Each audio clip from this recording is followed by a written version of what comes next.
The essence of Nadler Hotels is basing a business around sustainability. Clearly, the guest is at the center of everything we do, perhaps more so than with a lot of other hotel businesses. My perspective is that if you look after the guest, the bottom line, if you're running a sensibly run business, the bottom line will take care of itself. And sustainability allows us to run a different kind of hotel. We don't have a bar, we don't have a restaurant, we don't have a gym. For that, we rely on the community around us. So location is absolutely critical. We've got to be in a location where all the things that we don't have and more are all around us. So in essence, we have 20 restaurants, we don't have one. And most of them will give our guests discounts or special offers. So a guest gets a lot more. It's not about taking something away, it's offering them what you would want them to have, but in a supercharged way. We don't have room service? Yes, we do. It's provided by Deliveroo. More choice, cheaper, faster than hotel room service. But you can use Uber Eats, you can use any service you want. And that's social sustainability. That's working with the local community. So we drive business into the local community. We don't ask for discounts. We don't ask for kickbacks to the concierge. We request discounts or special service for our guests.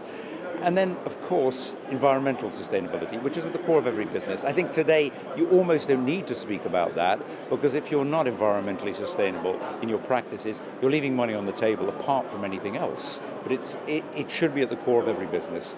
And then the economic sustainability is offering value, because that's what it's all about. If you're not economically sustainable, you're not going to survive. But the best way of surviving is by offering value to your guests, which translates into value for your investors. Okay, operational challenges for independent groups are clearly there are a lot of them. The first one that everybody focuses on is distribution. In an independent group, you will not have access to that incredible distribution system that should, in theory, be bringing in bookings as soon as you open the door. But we get that through OTAs. OTAs need to be a partnership. You need to be able to work with them. So we will not have the costs, we won't have the constraints and restrictions and the required expenditure that you have with a big brand. However, there are also issues of staffing. Clearly a big brand will have a lot more opportunities for members of staff, but they may not give each member of staff the same level of training. We tend to work on a basis where members of staff do everything. So you're learning across the board, you're multitasking. So you need a different kind of person rather than somebody who's just doing a job for a few months or a year and then moving to another department. With us, they're going to get that training right across the board.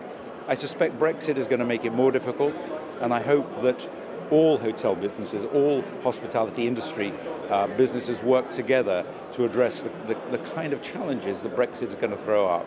And that we look at this as an industry-wide, what can the industry do to make the problems that are going to arise less problems, not least in training young people, providing apprenticeships. So sorry, going off topic a little, but it's an incredibly important thing. Other challenges from a small operational perspective are technology, or it's technology. A big business can invest massively in technology and can do the things that they want to do, and they can be not just at the cutting edge, but at the bleeding edge and be creative. In a small business, that's much, much harder, because technology is an incredibly difficult and challenging area to work in. But on the other hand, there are an increasing number of incredibly clever people out there who are creating the technological tools that you may want to have, and you can just buy into them. So maybe it means you're not going to be the first person, but you may find something that's cost effective and works just as well.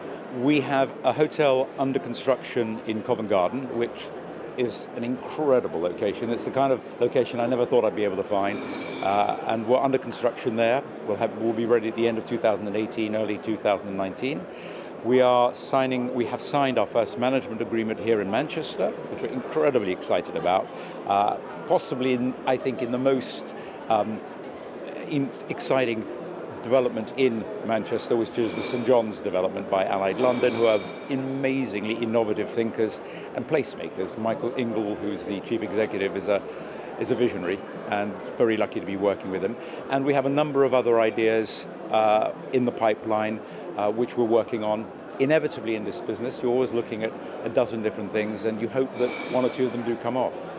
So I'm hopeful that there'll be more, but having two which we're currently working on already for a small group like ours is exciting, but there'll be more.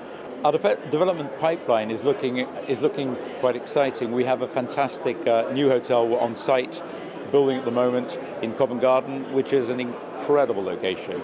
It's our smallest hotel. It will be 57 rooms, ready at the end of 2018, beginning of 2019. Very excited about that. And equally exciting is a hotel management agreement, which will be our first in Manchester.